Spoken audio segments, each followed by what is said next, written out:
இன்று உதயநிதி அவர்களுடைய பிறந்த நாள். அவர் பிறந்த நாளையொட்டி அவருடைய நண்பரும் அமைச்சருமான அன்பில் மகேஷ் அவர்கள் ஒரு காணொலி வெளியிட்டிருக்காங்க. வரலாறு படைக்க இளம் தலைவர் வருகிறார் அப்படின்ற காணொலி. இதை பார்க்கும்போது உங்களுக்கு என்ன சார் தோணுது? அவருடைய ரசிகர் மன்ற செயலாளர் தானே, கண்டிஷனை ஃபாலோ பண்ணி வெளியிட்டிருக்காரு. ஆனால் சரியான கண்டிஷனை ஃபாலோ பண்ணாருன்னா ஃபாலோ பண்ணல. ஜெயலலிதா முன்னாடி ஸ்கூல் டீச்சர் மாதிரி அவங்க இருக்கிற வரைக்கும் கப் ஷிப்னு இருக்கும். இவர்களை நாம் வெளியேற்றுவதற்கு ஒன்றும் செய்ய வேண்டாம். கச்சத்தீவை பற்றியும் டாஸ்மார்க் பற்றியும் பேசினால் போதும், அவர்களே வெளியேறி விடுவார்கள். 68 கட்சியில் இருக்கிற ஸ்டாலினால பதில் சொல்ல முடியல. கொஞ்சம் இதெல்லாம் விட்டு கம்முன்னு இருங்க, வாய மூடிட்டு இந்த ஆராசா பொன்முடி லேட்டஸ்டா இவரு தேர்தல் ரெடியா தான் இருக்கும் அப்படின்னு உதயநிதி அவர்கள் அவங்க பொறுத்த வரைக்கும் அவங்க அன்னைக்கு ஒரு பேச்சு இன்னைக்கு ஒரு பேச்சு இல்லைங்க. இவங்க சொல்றதெல்லாம் உண்மையா? பேட்டா என்கிட்டயே வா, எனக்கே விபதடிக்க பாக்குறியான். அதிமுக சரி வரட்டும் பான்றோம், இல்ல விஜய் கூட வரட்டும், நமக்கு ஒன்றும் இது கிடையாது. எத்தகைய புயல் வெள்ளம் வந்தாலும் சகல இதுவும் எங்களுக்கு இருக்கு, உங்களுக்கு இருக்குங்க. காரில் இருப்பீங்க, பங்களால போய் உட்காந்துக்குவீங்க. ஓட்டேரியில் இருக்கிறவங்க இருக்கா?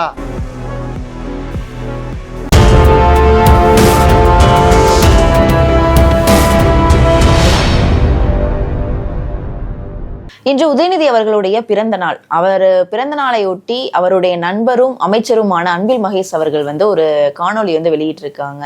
வரலாறு படைக்க இளம் தலைவர் வருகிறார் அப்படின்ற காணொலி. இதை பார்க்கும்போது உங்களுக்கு என்ன சார் தோணுது? எனக்கு அதில் சில பிளண்டர் மிஸ்டேக்லாம் தோணுது பார்த்ததில். அவருடைய ரசிகர் மன்ற செயலாளர் தானே, அதனால் அவர் அந்த ரசிக மனோபாவத்தில் கண்டிஷனை ஃபாலோ பண்ணி வெளியிட்டிருக்காரு. ஆனால் சரியான கண்டிஷனை ஃபாலோ பண்ணாருன்னா ஃபாலோ பண்ணல.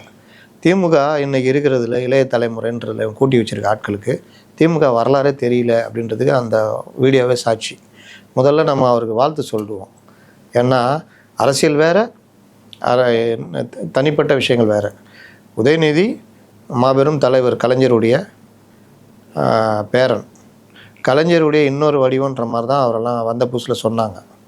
நானே கூட அவர்கிட்ட ஒரு இன்னொரு நண்பர் மூலிமா சொன்ன பொழுது, நீங்கள் கலைஞருடைய பேரன், உங்கள்கிட்ட அதை தான் எதிர்பார்க்குறாங்க, உங்கள் ஸ்பீச்சும் அந்த மாதிரி இருக்கணும், ஒரு முதிர்ந்த உங்களுடைய விஷயங்கள் நீங்கள் பேசுறது எல்லாமே வேறு மாதிரி இருக்கும். அதில் 1% இப்போ இருக்குதா சார்?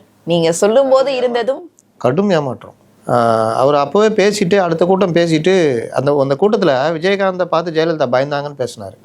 அப்போ தான் நான் இந்த தகவலை சொன்னேன். நண்பர் அவர் ஃபோன் பண்ணி இந்த மாதிரி சொல்கிறா, யார் சொல்கிறா, இந்த மாதிரி பொலிட்டிக்கல் ரிப்போர்ட்டர் அவர் சொல்கிறாருன்னு. அதுக்கப்புறம் அவர் இந்த மாதிரி ஜெயலலிதா, நம்ம தான் சட்டசபையில் இருந்தால் பார்த்தோம். ஜெயலலிதா முன்னாடி ஸ்கூல் டீச்சர் மாதிரி அவங்க இருக்கிற வரைக்கும் கப் ஷிப்னு இருக்கும். அவங்க இப்படி எம்சி வசந்த மண்டபத்துக்கு போயிடுவாங்க, அவங்க இல்லாட்டி அவங்க ரூமுக்கு போயிடுவாங்க. இப்படி போனோன்னா ஸ்கூல் டீச்சர் போனோன்னா பசங்க இருப்பாங்களா, அந்த மாதிரி எல்லாம் போயிட்டு ஸ்டாலின் போய் ஜெயக்குமார்கிட்ட பேசுவார், அவர் தான் சபாநாயகர். இப்படி எல்லாம் கலந்து பேசிகிட்டு இருப்பாங்க. ஒரு மாதிரி சச்சா சவுண்டு இருக்கும். ஜெயலலிதா இருந்தால் பின் ட்ராப் சைலண்ட்டு. விஜயகாந்தே உக்காந்துட்டு ஏண்டா வந்துட்டோன்ற மாதிரி மேலே பார்ப்பார், கீழே பார்ப்பார், இப்படி தான் இருப்பார்.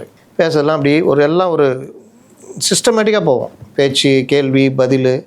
தப்பாக பண்ணாங்கன்னா ஜெயலலிதா அனுப்பிச்சு பதில் சொல்லுவாங்க. அமைச்சரே பதில் சொல்ல தெரிலனா அப்படி ஒரு பார்வை பார்ப்பாங்க. ஜெயினுல் ஆப்தீன் சொல்லிட்டு இவர் அந்த சட்டப்பேரவை செயலர், ரொம்ப அனுபவம் உள்ளவர். டக்குன்னு ஃபைல் வரும், அந்த அமைச்சருடைய சம்மந்தப்பட்ட துறை எந்திரிச்சு சும்மா அடித்து பிரித்து மேய்ஞ்சிருவாங்க. அந்த அளவுக்கு டிஎம்கேலாம் 23 எம்எல்ஏ அடித்து அப்படியே கம்முன்னு எச்சம் முடின்னு கம்முன்னு. அதை என்ன சொல்லுவாங்க, இருக்கிற இடம் தெரியாமல் இருண்டு போன்ற மாதிரி தான் இருப்பாங்க. சண்டை போட்ட ஒரே ஆள் எனக்கு தெரிஞ்சு ஜெய அன்பழகு மட்டும்தான். மற்றபடி யாரும் அவ்வளோ பேச மாட்டாங்க. தேமுதிகாவை வச்சு செஞ்சே இருப்பாங்க. அந்த பாபு முருகவேல் இப்போ ஏடிஎம்கில் இருக்கார்ல, அவர் ஒரு தடவை மேட்டூர் அணை இருக்கிறதுன்னாரு. இவங்க எழுந்திரிச்சு ஜெயலலிதா, பேரவைத் தலைவர் அவர்களே, மேட்டூர் அணை இருக்கிறதாம், உறுப்பினர் சொல்லி தான் நமக்கு தெரிகிறது அப்படின்னு ஒன்றா இவர் வாய் தவறி வந்துடுச்சு அதுக்கு போய் அப்படின்னு அந்த மாதிரி போட்டு லைட்டாக கிண்டல் வச்சு செய்வாங்க. அன்னைக்கு வம்பில் தப்ப விஜயகாந்த் அவர் துடுக்குன்னு வார்த்தையை விட்டார்.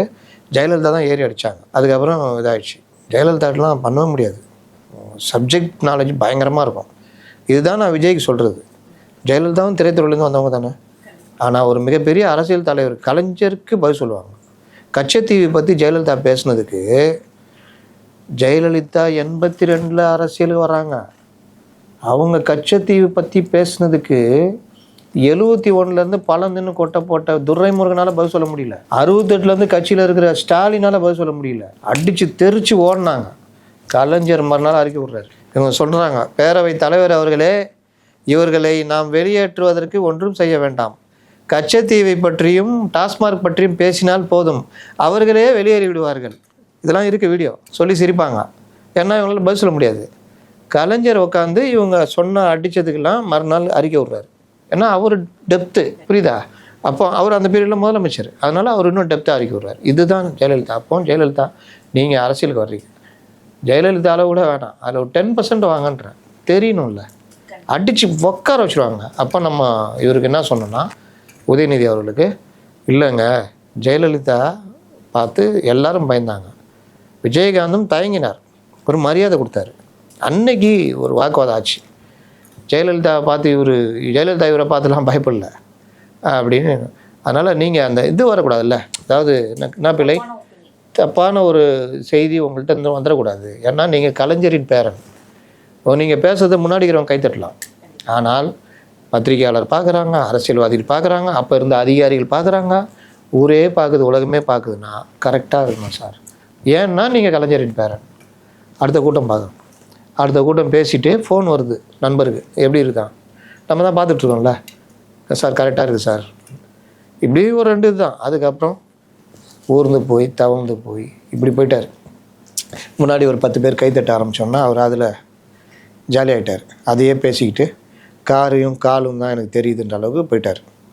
அறிவு திருவிழான்ட்டு 1/2 மணி நேரம் பேச. கண்டிப்பா அதுலயே அவரே கூட சொல்லியிருப்பாரு, என் ஹிந்தி ஏதாவது நான் பேசுவேன், அதை வச்சு ஒரு வாயெல்லாம் கிண்ட தேவையில்லை, எழுதி கொடுத்துட்றானுங்க இப்போல்லாம். கிண்டெல்லாம் தேவையில்லை. டெங்கு ஃபீவர் போல் சனாதனம் அப்படின்னு எழுதி கொடுத்துறான். சனாதனத்தில் 3 வகை இருக்குங்க. இப்போ திருமாவளவனும் சனாதனம் பேசுவார். என்ன பேசுவார்னா, சனாதனத்தின் ஒரு கூறாக வர்ணம் இருக்கிறது, ஜாதிய பிரிவுகள் இருக்கிறது, இது மக்களை பிளவு, இதை நான் எதிர்க்கிறேன். நீங்கள் எதுவுமே பண்ண முடியாது, இது அவதூறே கிடையாது. ஆனால் சனாதனத்தில் இன்னொரு வகை வாழ்வியல் தர்மம், இந்து தர்மம். நீங்கள் சென்னை தமிழ்நாட்டை தாண்டிட்டீங்கன்னா சனாதனம்னால இந்து தர்மம். குரான் மாதிரி, குரானை பழிச்சா அப்போ நீங்கள் சனாதனம் இங்கே உட்காந்துட்டு எது இங்கே சுற்றிட்டு இருக்கோம்ல, யூனிவர்சிட்டியில் முடிச்சுட்டு அங்கே சுற்றிட்டு எதையாவது பிடிச்சி கூட போயிட்டு தலைவர் கலைஞர், நான் பெரியாரின் பேரன், ஸ்டாக்கிஸ்ட், என்ன ஸ்டாக்கிஸ்ட்டு, திராவிடியன் ஸ்டாக்கிஸ்ட் அப்படி போட்டுக்கிட்டு கருப்பார்ட்டின் சவுப்பார்ட்டின்லாம் போட்டுக்கினேன். இது என்ன சொல்கிறது, ஒரு கெஸ்டேஷன் பீரியடுன்னு சொல்லுவாங்களா, ஒரு கரு உருவாகி முழுசாக வந்தால் தான் குழந்தை, பாதியிலே வந்துட்டா அந்த மாதிரி டிக்கெட்டுங்க. அப்போ இது சனாதனம் என்பது டெங்கு மலேரியா போன்றது. தலைவரை பேசுங்க வேறு லெவலு, இன்னொன்று இவரும் பேசிட்டார். மாட்டினாரா? எப்படி வச்சு எத்தனை கேஸ், எத்தனை மாநிலத்தில் வழக்கு. இப்போ உதயநிதி இதுக்கு வாழ்நாள் பூரா பதில் சொல்லணும். அங்கே போய் போட்டார், எல்லாத்தையும் ஒன்றாக்குங்க, நல்லா ஆக்க முடியாதுட்டாங்க. கடுமையாக பார்ப்பாங்க. இது ஒரு பார்ட்டு. சரி, கம்னு இருக்க வேண்டி தானே. இப்போ லேட்டஸ்ட்டாக செத்த மொழி சமஸ்கிருதம் பேசினாரா? இப்போ அது ஒரு தனியாக ஓடிக்கிட்டு இருக்குதா? இவங்க பேசுகிறப்பெல்லாம் தேர்தல் நடக்குது, பேசுகிறப்பெல்லாம் இவங்க தலையில் விடியுது, எப்பா கொஞ்சம் கம்முன்னு இருப்பா, கொஞ்சம் பேசாமல் இருப்பா. இவங்க தேர்தல்னு முதல்ல சொல்லுவாங்க, ராசா கொஞ்சம் இதெல்லாம் விட்டுரு, கம்முன்னு இருங்க, வாய் மூடின்னு. இந்த ராசா, பொன்முடி, இந்த லேட்டஸ்டாக இவர் தயவு செய்து கம்முன்னு, நல்ல செய்து நினச்சினா கம்முன்னு இருங்க, அவ்வளோதான் ஆச்சா.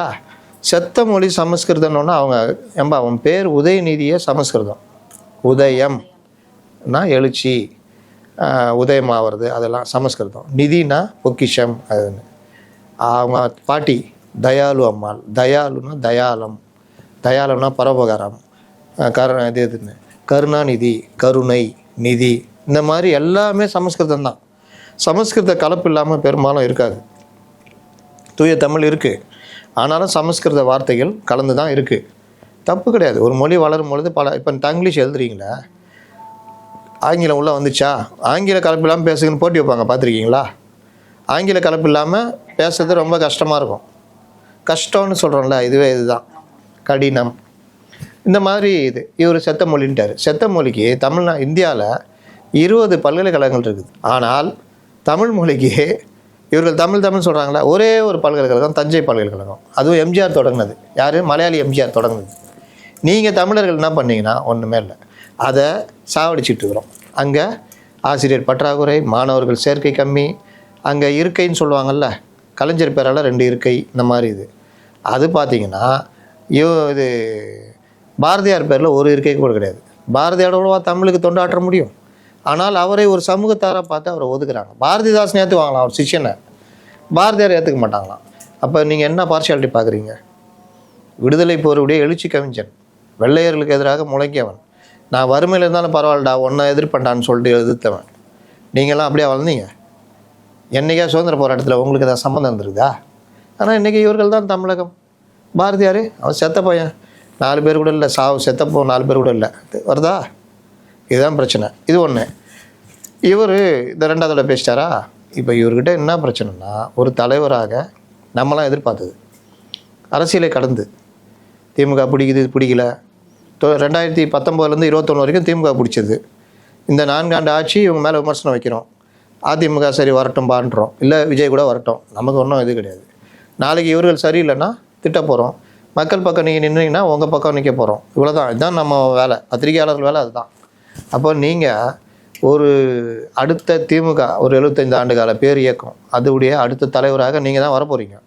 ஒரு காலத்தில் இப்போ அடுத்து திமுக ஆட்சி தொடர்ந்தால் நீங்கள் முதலமைச்சர், ஒருவேளை தொடரலை அப்படியே நீங்கள் எதிர்கட்சி தலைவராகவோ இல்லை வேறு ஏதாவது போயிட்டீங்கன்னா அடுத்த சிட்டிங் வரும்போது நீங்கள் முதலமைச்சராக வரதுக்கு வாய்ப்பு இருக்குது. அப்போ அந்த இயக்கத்துடைய போகிற ஒரு தலைவர் தலைமை பண்பில் இருக்கிறவர் எந்த அளவுக்கு ஒரு, அதாவது எவ்வளோ விஷயங்கள் தெரியும். நான் ஜெயலலிதா தான் உதாரணம் சொல்லுவேன். 82 எம்ஜிஆர் சாதாரணமாக கொண்டு வராரு. 84 அவங்க மாநிலம் தழுவிய பிரச்சாரம் பண்ணுறாங்க எம்ஜிஆர் ஹாஸ்பிட்டலில் இருக்கும்போது. 87 89 ஒரு அந்த கட்சியுடைய பொதுச்செயலர் ஆகி அவங்க பெரிய லீடர் ஆகுறாங்க. 91 முதலமைச்சர் ஆகுறாங்க. அப்போ ஒரு 5 வருஷம் அப்படி இப்படின்னு இதானாலும் அதுக்கு பிறகு அவங்க வேறு லெவல் போயிட்டாங்க. அப்போ நீங்கள் அதை இது பண்ணுமா வேணாவா? நீங்கள் எந்த அளவுக்கு உங்களை வளர்த்துக்கிறீங்க? நீங்கள் தூய்மை பணியாளர்கள் நீங்கள் தானே வந்த உடனே திருவள்ளிக்கேணி சேப்பாக்கத்தில் அதிக அளவில் இவர் உதவிகள்லாம் பண்ணார். வீடு தோறும் பெரிய அளவில் எல்லாருக்கும் அந்த கொரோனா பீரியடு அதெல்லாம் தூய்மை பணியாளர் உங்கள் ஆளுங்க தானுங்க. ராம்கே கூடவா தூய்மை பணியாளர்கள்? ராம்கே ஆளாக வந்து உங்களுக்கு ஓட்டு போட போகிறான், இவங்க தானே ஓட்டு போட போகிறாங்க. 120 நாளாக உண்ணாவிரதம் வரைக்கும் நீங்கள் இருந்துகிட்ருக்காங்க. என்னான்னு காது கொடுத்து கேட்க மாட்டிங்களா? அப்புறம் எப்படி நீங்கள் அடுத்த கட்ட தலைவர் ஆவீங்க? அதிகாரி சொல்கிறது ஏன் கேட்குறீங்க? இவன் நான் ஒரு தடவை நேரில் கேட்டுக்கிறேன்ப்பா, நேராக போய் என்னங்க பிரச்சனை, சம்பளத்தில் 5000 குறைக்கிறாங்க, என்னங்க இது அநியாயமாக இருக்குது, இது எனக்கு தெரியவே தெரியாது. அவனும் கேட்டால் 5000 ரூபா கூட்டி கொடுத்தா முடியாது, 10,000 ரூபா கொடுன்னு சொன்ன மாதிரிலாம் என்கிட்ட சொன்னானுங்க. போனால் தானே தெரியும். ஒருத்தருடைய கஷ்டத்தை அவர்களோட இணைஞ்சி பார்த்தா தாங்க தெரியும். வெளியிலேருந்து பார்த்தா பசி, உங்களுக்கு பசி இருக்குது, நான் நல்லா சாப்பிட்ருக்கேன்னா நீங்கள் பசிக்குதுன்னு சொன்னால் எனக்கு அது தெரியாது. ஏன்னா என் உடல்நிலை என்ன பசிக்குதுன்னு போய் ஒரு 5 நிமிஷம் தான் உட்காருங்களேன், என்ன கெட்டு போகுது அப்படின்னீங்க. நானும் பசியாக இருந்தால் வச்சுக்கிங்க, ஐயோ அவன் பசிக்கல முதல்ல சாப்பிட்டு ஆரம்பிப்போங்கன்னு சொல்லுவோம். இது நடைமுறை. அதுக்கு கூட நீங்கள் தயாராக இல்லையே. உங்களுக்கு வயது இருக்கிறது, நீண்ட கால பயணம் இருக்கிறது. உங்களுடைய எதிரி ஒருத்தர் வந்துட்டார் விஜய், அவருக்கும் வயது இருக்கிறது, நீண்ட கால பயணம் இருக்குது. எல்லோரும் இந்த வயசில் வர்றீங்க, 48 50 வயசில். இப்போ இவருக்கு 50வது பிறந்த நாள் நினைக்கிறேன், 77 இல்லை 49 இல்லை, ஆமாம் அடுத்த வருஷம் 50 வரும். விஜயும் கிட்டத்தட்ட அதே தான். அப்போ நீங்கள் எல்லோரும் சமகாலத்தவர்கள், அதற்கேற்ற பயணம் போகிறதுக்கு நல்லதுன்னு தான் நான் பார்க்குறேன். கண்டிப்பாக சார். அந்த வீடியோவில் நிறைய விஷயங்கள் வந்து அதில் காமிச்சிருக்காங்க. அதாவது இவங்க வளர்ந்த வளர்ப்பு மாதிரியே இவரும் வருவார் அப்படின்ற விஷயங்கள்லாம் சொல்லியிருக்காங்க. அதே மாதிரி இவர் வருவாரா சார்? அதில் ஒரு நெருடல் சொன்னல, மாவீரன் வருகிறார் அதுன்னு. அதில் ஒரு காட்சியில் கலைஞர் சிறை கம்பிக்கு பின்னாடி இருப்பார், குழந்தைய கொண்டு போய் காமிப்பாங்க. ஆமாம், இவரை கொண்டு போய் காமிப்பாங்க. அன்பில் மகேஷ் திமுகவில் ஒரு அமைச்சர், திராவிட இயக்க வரலாறு அதெல்லாம் பேசுவாங்க, எல்லாம் பண்ணுவாங்க. மற்ற கட்சிக்காரங்க இருப்பாங்க. இந்த வீடியோ தயாரித்தாங்கல்ல, குறைந்தபட்சம் இதை ஸ்டாலின்கிட்டேயோ இல்லை உதயநிதிட்டையோ காமிச்சிருப்பாங்களா? இல்லை இதை தயாரிக்கிறவங்களுடைய நாலேஜ் தருதா? இதே சனாதனம் மாதிரி கதை தான். ஏன் சொல்கிறேன்னா, கலைஞர் இவர் இப்போ குழந்தையாக பிறகுறாருல, ஸ்டாலினுக்கு 75 22 வயசு, 22 23 வயசு. அவருக்கு அப்போ திருமணம் ஆகிருக்குது. அப்போ தான் எமர்ஜென்சி வருது. இவங்க கர்ப்பமாக இருக்காங்க, அன்னியார். இவர் உதயநிதி வயிற்றில் இருக்கார். இவரை ஜெயிலுக்கு பிடிச்சி போட்டுடுறாங்க, 1 வருஷம் ஜெயிலு. இவரை சிறையில் கடுமையான தாக்குதலாம் நடக்குது இவர் மேலே. அதை தடுத்ததில் தான் சிட்டி பாபுன்னு எம்பி, முன்னாள் எம்பிலாம் செத்து போனது. அந்த அளவுக்கு தாக்குதல் எல்லாம் அடி உளுந்த அடி. கலைஞர் வந்து வீட்டு சிறையில் தான் இருக்கார். வீட்டு சிறை பெரும்பாலும் அவரை ரெஸ்ட்ரிக்ட் பண்ணல. இவரை போய் கலைஞர் ஒரு தடவை பார்க்க போகிறார். ஃபுல் கை சட்டை வாங்கி போட்டுக்கிறார் ஸ்டாலின். ஏன்னா காயத்தழும்புகள் எதுவும் தெரியக்கூடாது, அப்பாவுக்கு மனசு வருத்தப்படுவாருன்னு. அவ்வளோ ஒரு இது. மனைவி கர்ப்பமாக இருக்காங்க. ஒரு கர்ப்பிணி பெண்ணு கணவருக்கு உயிர் முளைச்சி வருவாரோ, ஏன்னா அன்றைக்கி நிச்சயம் கிடையாதுங்க. இந்த மாதிரி எந்த இதுவும் கிடையாது. அப்போது அந்த மாதிரி மனநிலையில் அவங்க எப்படி இருந்திருப்பாங்க பார்த்துக்கங்க. இவர் சிறையில் குழந்தை பிறகுது, குழந்தையை கொண்டு போய் காமிக்கிறாங்க. சிறை கண்பிகளுக்கு பின்னால் இருந்து குழந்தையை பார்த்தது தந்தை ஸ்டாலின், தாத்தா கிடையாது. எவ்வளோ பெரிய பிளண்டர் மிஸ்டேக்கு அதில் எப்படி வருது? இவங்க தான் இன்றைக்கி திராவிடியன் ஸ்டாக்கு கருப்பு சிவப்பு ஆர்டின்னு போட்டுன்னு நமக்கு வரலாறு சொல்லித்தராங்க. பார்த்துக்குங்க. கண்டிப்பா சார். இப்ப அதான் அவர்களுடைய வரலாறை நம்ம பார்க்கும்போது அண்ணாட்ட இருந்து கலைஞர்கிட்ட வரும்போது எவ்வளவு சரிவு ஏற்பட்டது, கலைஞர்கிட்ட இருந்து இப்போ முதல்வராக இருக்கக்கூடிய ஸ்டாலின் கிட்ட வரும்போது எவ்வளவு சரிவு இருக்கு. இப்போ ஸ்டாலின் கையில இருந்து துணை முதலமைச்சர் 2026 முதல்வர் ஆறனா எவ்வளவு சரிவு இருக்கும் அப்படின்றத நம்ம யாராலையுமே ப்ரெடிக்ட் பண்ண முடியாத ஒரு நிலையில தான் இருக்கு. நீங்க பண்ணணும், நான் பண்ணுவேன். கண்டிப்பா மக்கள் எப்படி ஏத்துக்குவாங்க அப்படின்ற ஒரு விஷயம் இருக்குது இல்லையா சார்? 49 67 வரைக்கும் பல திரைக்கலைஞர்கள் திமுகவுக்கு, சிவாஜி கணேசன் உட்பட. சிவாஜி கணேசனை திமுக எதுக்கு அமிச்சாங்க தெரியுமா? இப்போ இருக்கிறவங்களை கேளுங்கண்ணா, எதுக்கு அமிச்சாங்க தெரியுமா? வித்தியாசம் சொல்கிறேன். இந்த நேரத்தில் இப்போ தும்முனா தான் சரியாக இருக்கணுவாங்கல்ல, இப்போ தும்முறேன். தெரியாமல் திருப்பதி போயிட்டு வந்துட்டார் சிவாஜி கணேசன். திமுகவுக்காக நாடகங்கள் நடத்தி வசூல் பண்ணி கொடுத்தவர், திமுகவுக்காக அவ்வளோ செலவு பண்ணவர், திமுக வளர்ச்சிக்காக அவ்வளோ பாடுபட்டவர். அவர் திருப்பதி கோயிலுக்கு போய் தரிசனம் பண்ணிட்டு வர்றார். அவ்வளோதான். நீ வந்து கடவுள் மறுப்பு கொள்கை, நான் மனுஷனா, நீ ஆச்சா பூச்சா, அவரை நோக அடித்து நொந்து போய் திமுகலேருந்து வெளியே போனார். இன்னைக்கு நேரு 44 லட்ச ரூபா கொண்டு போய் போட்டு வர்றாரு. போட்டா என்ன தப்பு? தப்பு சொல்லணும்னு சொல்லிட்டான் யாருப்பா? எல்லாம் கரெக்டுன்னு சொல்லுவானா? இதுதான் திமுக. நீங்கள் கேட்டிங்களே, அண்ணா காலத்தில் இந்த காலத்தில் தெரியுதா? கலைஞர் காலத்தில் கூட ஓரளவுக்கு திமுக சமூக நீதி இயக்கமாக இருந்தது. அமைச்சர்களும் மற்றவர்களும் ஜாதிய கூட்டங்களில், அவர்கள் சமூக சார்ந்த கூட்டங்களில் கூட கலந்துக்க மாட்டாங்க, பயப்படுவாங்க கலைஞருக்காக. எது இருந்தாலும் அவர்கள் இது பண்ணுவாங்க. பெரிய அளவில் இது ஒரு பொதுவான கவர்மெண்ட் மாதிரி இருக்கும், பெரிய அளவில் இது இருக்காது. ஆனால் இவருடைய ஆட்சி, இன்னொன்று, கலைஞர்கிட்ட அண்ணா கொஞ்ச காலம் தான் இருந்தார். கலைஞர்கிட்ட எந்த அதிகாரியும் ஏமாற்ற முடியாது, கட்சிக்காரன் ஏமாற்ற முடியாது. நீங்கள் ஜாபர் செட்னு ஒருத்தர் இருந்தார், உளவுத்துறை அதிகாரி. அவர் ஒரு தகவலை கொண்டு போய் சொல்கிறாரு, அண்ணா தென்காசியில் இந்த மாதிரி விஷயம் சார்னு. நேரத்தை சொல்லிட்டாங்க என் கட்சிக்காரன் ஃபோன் பண்ணி, வேறு ஏதாவது புதுசாக இருந்தால் கொண்டு வான்றார். ஏன்னா கட்சிக்காரன் ஃபோன் அடிப்பான், சண்முகன் தான் அடிப்பார். அண்ணா தலைவர்கிட்ட பேசல, என்ன மேட்ரு, இந்த மாதிரி தென்காசியில் மாவட்ட செயல்பாடுலாம் பண்ணுறாருண்ணே. சரி நான் சொல்லிடுறேன். என்ன யாரையா தலைவர், அந்த மாதிரி விஷயம் தலைவராக சொல்லிக்கிறாங்க. அப்படியா, கூப்பிட்டு பேசி என்னான்னு பார்த்துருவார். இல்லை அந்த மாவட்டம் வரும்போது வச்சு செஞ்சு விட்ருவார். கலைஞர் ஒரு மாவட்டத்துக்கு போகிறாருன்னா அதுக்கப்புறம் அங்கே கோஷ்டி பூசல்ன்றது இருக்காது. அந்த மாதிரி அவர் வந்து ஒரு ஆளுமை. எந்த மாவட்டத்தில் எவன் தலைவர், எந்த ஒன்றியத்தில் யாருன்ற வரைக்கும் கலைஞருக்கு தெரியும். டெய்லி ஆஃபீஸ்க்கு வருவார், எல்லாம் பண்ணுவார். இப்போ நீங்கள் கொண்டு போய் தலைவரை யானை அந்த இதில் சொல்லுவானே, அந்நிய நாட்டு மன்னர்கள் படையெடுத்து வந்திருக்கிறார்கள்னு, அந்த மாதிரி போய் சொன்னீங்கன்னா கலைஞர்கிட்ட நடக்காது. டெய்லி பேப்பர் படிப்பார், எல்லா பத்திரிகையாளர்கிட்டையும் பேசுவார். தப்பு ரைட்டு உடனே அதை கரெக்ட் பண்ணுவார். அமைச்சர்கிட்ட தப்பு இருந்தால் கூப்பிட்டு டோஸ் சொல்லும். இல்லை அந்த பத்திரிகையாரங்க தப்பாக இருந்தால் எடிட்டரை கூப்பிட்டு சொல்லுவார், தப்பான கருத்துன்னுவார். எல்லாம் ஜெயலலிதாட்டையும் அது இருந்தது. ஒரு மிஸ்ஸையும் மிஸ் ஆகாது. உளவுத்துறை ரிப்போர்ட்னால் கரெக்டாக அவங்களுக்கு வரணும், வரலன்னா முடிஞ்சது கதை. அந்த அளவுக்கு. இப்போ என்ன ஆயிடுச்சுன்னா, இவர் எதை பற்றியும் கழுவு. இல்லை சார், இந்த விஷயங்கள்லாம் ஸ்டாலின் அவர்களுக்கு தெரியாதா? அவங்க அப்பா இப்படி பண்ணியிருக்காங்க, எதிர்கட்சி தலைவராக ஆண்ட ஒரு பெண்மை இந்த மாதிரியான விஷயங்கள் வந்து ஏங்க தன்முனைப்புன்னு ஒன்று இருக்குல்லங்க, அது ரொம்ப முக்கியங்க. அதனால தான் நான் ஜெயலலிதா சொல்கிறேன். ஏன் ஜெயலலிதா ஏன் இது பண்ணோம்? பெரிய நடிகை எம்ஜிஆர் அவர் கொண்டு வராரு. எம்ஜிஆர் எப்படி கொண்டு வந்தார் தெரியுமா ஜெயலலிதாவை? முதல்ல எம்ஜிஆருக்கு ஆங்கிலத்தில் கொஞ்சம் சிக்கல் இருக்குது. இந்த ஐஏஎஸ் அதிகாரிகள் பெரும்பாலும் திமுக சார்ந்தவர்களாக இருந்தாங்க. அவர்கள் வார்த்தைகளில் விளையாண்டது, இந்த மாதிரி விஷயங்கள்லாம் ஃபைலில் பிரச்சனைலாம் இருந்தது. அதை பார்க்குறதுக்கு ஜெயலலிதாவை ஏற்பாடு பண்ணாங்க. அப்போ அவங்க ஷோ நடத்திய துக்ளக் பத்திரிகை இருக்குல்ல, அவங்க பிக்னிக்னு ஒரு இது நடத்தியிருந்தாங்க. அதில் ஆங்கில கட்டுரை அவங்க எழுதியிருந்தாங்க. ஆங்கில புலமை அவங்க நல்லா இது. இப்போ கூட சொல்லுவாங்க சில ஐஏஎஸ்கள் எழுதுனதில் எங்கே படிச்சுன்னு கேட்பாங்க. இல்லை மேடம் எங்கே படித்தோம், என்ன இது அப்படின்ட்டு. இது அது ஆங்கிலத்தில் புலமைன்னு எப்படி தெரியும்னா, நீங்கள் வழக்கமாக எழுதுறதுக்கும் சில பேர் எழுதுகிற அந்த ஒரு வார்த்தை ஒரு பெரிய பேராகிராஃபுக்கான இதாக இருக்கும், செய்யுள் மாதிரி. அதை நம்ம எடுத்து டிக்ஷனரியில் போட்டு பார்த்தா தான் நமக்கு புரியும். அப்படிப்பட்ட ஸ்டைலு ஜெயலலிதா இருந்துருக்குது. அப்போ அவங்க வந்து இந்த ஃபைலுகள்லாம் பார்க்குறதுக்கு எம்ஜிஆர் கிட்ட அதுக்கப்புறம் அப்படி உள்ளே வர்றாங்க. ஏன் அவங்க வாட்டில் ஜாலியாக இருந்திருக்கலாமே? அந்த நடிகை தானே, இந்த சொகுசு வாழ்க்கையிலே இருந்திருக்கலாமே, ஏன் அவங்க அந்த முயற்சி எடுத்தாங்க? பன்முனைப்பு அப்படின்ற விஷயம் தன்முனைப்பு ரொம்ப முக்கியம். இவர் இருந்துட்டாரு, அப்பா இருக்கிற வரைக்கும் அப்படியே இருந்துட்டாரு. ஆனால் ஒரு முதல்வராக வந்த பிறகு குறைந்தபட்சம் நம்மளை ஏமாத்தாமல் இருக்கிறான். இவன் சொல்கிறதெல்லாம் உண்மையா? பேட்டா என்கிட்டயே வா, எனக்கே விபதடிக்க பார்க்குறியான்ற நாலேஜாவது இருக்கணும்ல. ப்ராஜெக்ட் ரிப்போர்ட்டு தப்பாக போட்டு கொடுத்துக்கிறீங்க, அதனால ரிஜெக்ட் பண்ணுறாங்க. என்ன விஷயமா கூப்பிட்டு கேட்கணும்ல. தலைவரை வஞ்சிக்கிறதுன்னு பேசி விடுங்கண்ணா. தலைவரை அந்த இது படிவம் சரியில்லை, தலை சுற்றுதுன்னு போடுங்கன்னு சொன்னால் இங்கே வா, என்ன எங்கள் தலை சுற்றுது என்ன கேட்டுக்கிறாங்க, பேர் ஊர் தானே கேட்டுக்கிறாங்க. இதில் என்ன தலை சுற்றுது?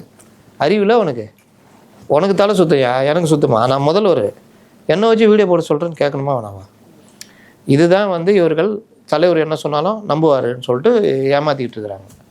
அப்போ இவர் காலத்தில் இவரும் அதே மாதிரி இருந்தா, ஏய் தலைவர் ஏமாத்திடலான்டா, கொஞ்சம் இறக்கம் உள்ளவர், நான் சின்னவர்கிட்ட பேட்டா விட்டு கழட்டிடுவார். இந்த இது எங்கேயாவது பார்த்துறீங்களா யார்ட்டா பேசி? ஏய் சின்னவரும் அதே தாண்டா, மழை பெஞ்சுன்னா கூட்டு போய் தலைவரே அதான் தண்ணி இது ஓடுது, இதான் காவா, இது செவுரு, அந்த மேப் எங்கடா எடுத்துட்டு வாடா, பரப்பு தலைவரே அப்படியே ஒரு போஸ்ட் கொடுங்க, அப்படி கையை நீட்டின மாதிரி, எடுத்துட்டியா ஃபோட்டோ, ரைட். இந்த நாளைக்கு மழை இருக்குது கடுமையாக, சென்னை கடுமையான பாதிப்பை சந்திக்க போகிறது, எப்படி எதிர்கொள்ள போகிறாருன்றதை பொறுத்து தான் தேர்தல் ரெடியா தான் இருக்கும் அப்படின்னு உதயநிதி அவர்கள் அவங்க பொறுத்த வரைக்கும் அவங்க அன்னைக்கு ஒரு பேச்சு இன்னைக்கு ஒரு பேச்சு இல்லைங்க. 2021 என்ன சொன்னாரோ அதான் சொல்றாரு. எத்தகைய மழை வந்தாலும் எத்தகைய புயல் வெள்ளம் வந்தாலும் அதை தாங்கி நிற்கக்கூடிய சகல இதுவும் எங்களுக்கு இருக்குது. உங்களுக்கு இருக்குங்க, காரில் இருப்பீங்க, பங்களாவில் போய் உட்காந்துருப்பீங்க. ஓட்டேரியில் இருக்கிறவங்க இருக்கா? எனக்கு இருக்கா? பைக்கில் போகிறேன், நேற்று வரைக்கும் இருக்குது, தண்ணிக்குது, முறுக்கி போயிடலாம், வண்டி ஆஃப் ஆகிடும், முறுக்கின்னு போனால் டொமான்னு ஒரு பள்ளம் உளுந்த ஒன்று என்ன ஆகும்? செல்லுகள்லாம் தண்ணியில் விழுந்துடும். முடிஞ்சிச்சா? இல்லை உளுந்து கையில் சிறா பேர் டாக்டர்கிட்ட போனால், சார் ஒன்றும் இல்லை, ஒரு இது பண்ணுங்கள், ஊசி போட்டு எவ்வளோ சார் ஃபீஸு? நம்ம எதோ நினச்சிட்டு இப்போ 100 கேட்பாங்க, 300 கொடுங்க, 300 மாத்திரை 900, 1200 போட்டு கேஸ். எத்தகைய மழை வந்தாலும் எதிர்கொள்ளக்கூடிய திராணி எங்களுக்கு இல்லவே இல்லைங்க. நாங்கள் ஏதோ சேமிப்பு வச்சுருந்தோம், அதை எடுத்து செலவழிக்கிறோம். உங்களுக்கு இருக்குது, தமிழக மக்களுக்கு இருக்குதுன்னு என்னைக்காவது சொல்லி பழகுங்க, அப்போ தான் இதாகும். அப்பவும் பாருங்கள், அதிகாரிகிட்ட என்ன சொல்லுவான், அந்த மாதிரிலாம் நடக்குது, அதெல்லாம் இல்லை தலைவரை வாங்க மேப்பு பாருங்கள், அப்படியே கை நீட்டுங்க, அதுதான். ரெயின் கோட் வச்சுக்கிறீங்களா? ஐயோ அதுக்குன்னே எடுத்து வச்சுக்கிறேன், முக்கால் ஷூவு ரெயின் கோட்டு எல்லாம் போட்டு ஃபோட்டோகிராஃபர் எல்லாம் வச்சு வார் ரூமில் உக்காந்துக்கிட்டு அப்படியே பார்க்குற மாதிரி, தலைவரை ஃபோன் வரும், நீங்கள் பேசுகிறீங்க, ஆனால் பின்னாடி இந்த ஒருத்தன் பண்ணுவான், சார் நாங்கள் கொருக்குப்பேட்டிலேருந்து பேசுகிறோம் சார், அங்கே தான் நின்றுருப்பான். இவருக்கு அதுவே தெரியாது, நல்லா இருக்குதா, இதுதான் சார், அருமையாக இருக்குது சார், ரோட்டில் ஒரு சொட்டு தண்ணி இல்லை சார், பிரச்சனை, ரைட்டு. தலைவர் பேசினாங்க, வீடியோலாம் எடுப்பாங்க, நம்மளால் எடுத்து எல்லா சேனல்லையும் ஒரே டைமில் வரணும். அப்போ மழை வெள்ளத்தை எதிர்கொள்ளக்கூடிய திராணி. இங்கே வீட்டில் தண்ணியை டப்பா வச்சு வாரி வெளியே ஊற்றின்னு இருப்பான். வரட்டும் தேர்தல், ஸ்டாலின் தான் வராரு, விடியல் தர போகிறார், அவர் அம்மா சொல்லிச்சு இல்லை, இதுதான் விஷயம். அங்கே எவனா கேள்வி கேட்டானா அவனை அடிக்க போகிறது எம்எல்ஏ. நடந்ததா ஆர்கே நகரில்? இன்னொருத்தர் இங்கே என்ன சொன்னார், வேலைச்சேரில் இவ்வளோ தான், இதுக்கு மேலாம் வேலை செய்ய முடியாது, சரி அடுத்த தடவை நீ இருக்க மாட்டேன், போயிட்டு வா. இப்போ அவருக்கு தொகுதியே கிடையாது. இதுதான் நிலைமை. அதனால் மழை வெள்ளத்தை எதிர்கொள்ளணுன்றது கொஞ்சமாவது ஜனங்க ஏற்றுக்கிற மாதிரி இருக்கணும். எல்லா டைம்லையும் இயற்கையை நம்ம எதிர்கொள்ள முடியாது தான், ஆனால் அதுக்குன்னு கொஞ்சம் இன்ஃப்ராஸ்ட்ரக்சர் இருக்கணும்ல. கண்டிப்பாக நம்ம பொறுத்திருந்து தான் பார்க்கணும் எப்படி எதிர்கொள்ள போகிறாங்க அப்படின்றத. உதயநிதி அவர்களுடைய பிறந்தநாள் தொடர்பாக காணொலி குறித்தும் திமுக கடந்து வந்த பாதை குறித்தும் பல்வேறு விவரங்கள் எங்களோட பகிர்ந்தமைக்கு நன்றி.